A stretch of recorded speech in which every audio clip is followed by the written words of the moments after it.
Ada satu pertanyaan besar yang harus kita bahas hari ini. Kenapa klub Serie B Italia berani mengajukan tawaran yang jelas-jelas sangat merugikan Persib Bandung? Apakah ini murni bisnis sepak bola atau ada strategi licik yang sengaja dimainkan?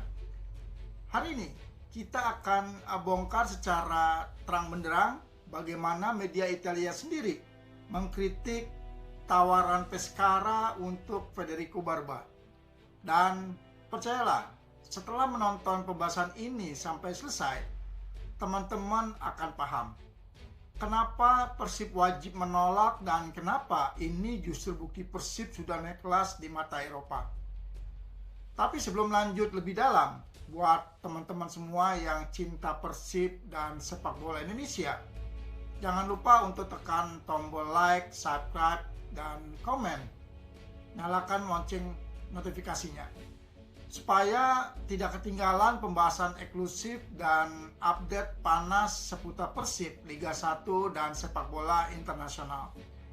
Terima kasih juga buat teman-teman semua yang sudah support dengan like, komentar, dan subscribe.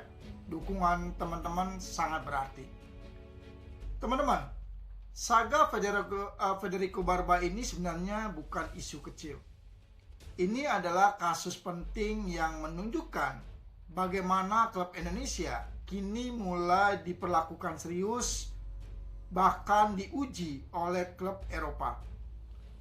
Federico Barba bukan pemain sembarangan. Ia adalah bek berpengalaman Serie A dan Serie B.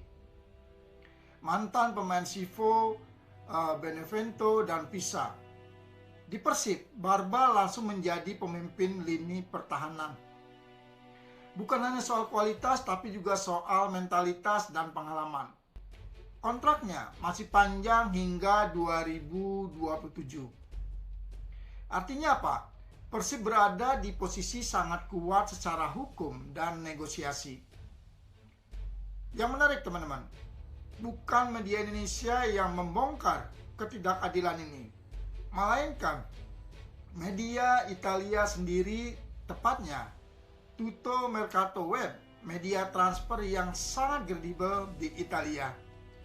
Dalam laporannya, Tutto Mercato Web menyebutkan bahwa Pescara mengajukan proposal peminjaman 6 bulan gratis atau dengan biaya sangat rendah disertai opsi pembelian yang hanya menjadi wajib jika mereka bertahan di divisi teratas.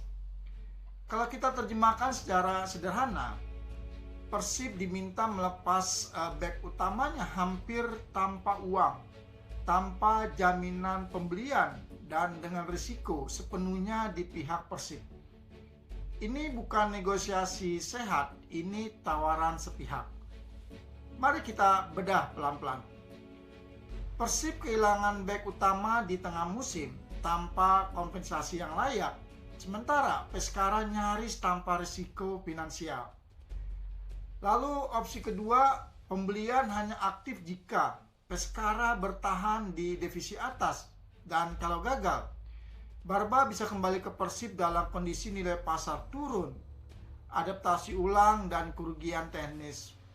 Dan yang ketiga, cedera, lalu performa turun, atau kegagalan adaptasi, Persib yang menanggung. Dalam dunia transfer profesional, ini adalah proposal yang sangat berat sebelah.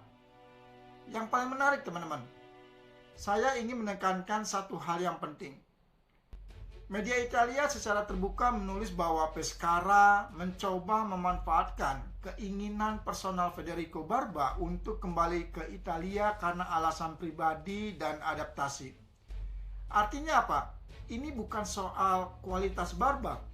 Ini soal memanfaatkan kondisi emosional pemain untuk menekan klub. Dan ini penting. Yang menyebut licik bukan media Indonesia, tapi media Italia sendiri. Dan di titik ini teman-teman, saya pribadi sangat mengapresiasi sikap Persib Bandung. Persib menolak mentah-mentah proposal tersebut. Tidak tergoda nama Serie B, tidak tergoda narasi pulang kampung. Kenapa ini keputusan tepat? Karena Barba masih dikontrak hingga 2027. Barba adalah pemimpin lini belakang. Persib sedang membangun stabilitas, bukan proyek setengah-setengah. Kalau Persib melepas Barba dengan skema seperti ini bukan kompromi. Ini kerugian strategis. Teman-teman, saya ingin menggarisbawahi satu hal penting. Beberapa tahun lalu, klub Indonesia mungkin akan langsung melepas pemain asing begitu ada tawaran Eropa. Tapi hari ini, Persib berkata tidak. Dan itu artinya, manajemen Persib semakin matang, Liga Indonesia semakin diperhitungkan. Klub Eropa tidak bisa lagi seenaknya. Justru sekarang, klub Italia harus menghormati posisi Persib.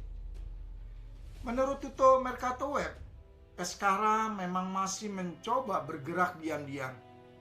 Namun faktanya jelas, tanpa tawaran yang adil dan konkret, Persib tidak punya alasan melepas Barba. Dan saya pribadi sepakat 100%.